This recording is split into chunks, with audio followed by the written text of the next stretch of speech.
Imagine a civilization so powerful that its name still echoes through time.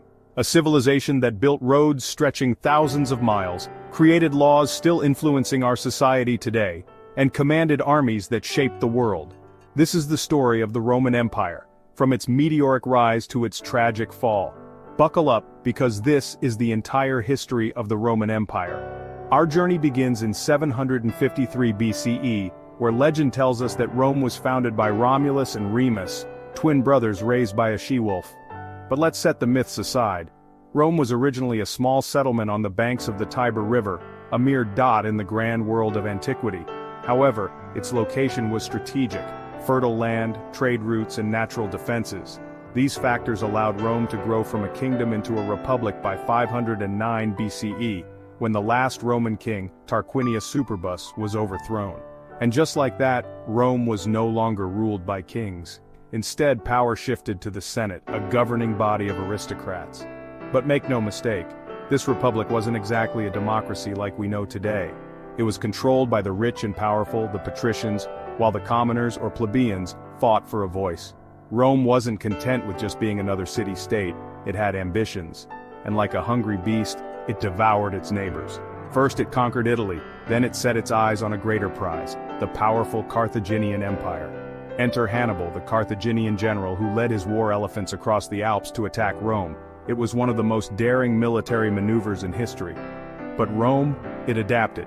After decades of conflict, the Punic Wars ended in 146 BCE with Carthage burned to the ground and Rome victorious.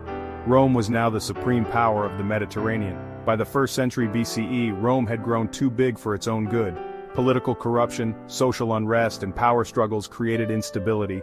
Enter Julius Caesar, a brilliant general and a man who knew how to seize the moment.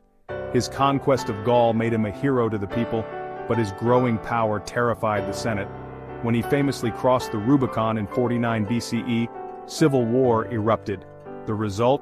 Caesar became the dictator of Rome, but his rule was short-lived. On the Ides of March 44 BCE he was assassinated by his own senators. After Caesar's death, Rome was plunged into chaos until his adopted heir Octavian emerged victorious. In 27 BCE he became Augustus, the first emperor of Rome. This was the beginning of the Roman Empire. Under Augustus, Rome entered its golden age known as the Pax Romana, 200 years of relative peace and stability. Rome flourished with grand structures like the Colosseum, the Pantheon, and an intricate network of roads and aqueducts. The empire stretched from Britain to Egypt, from Spain to Mesopotamia. It was an empire like no other. But even the mightiest fall.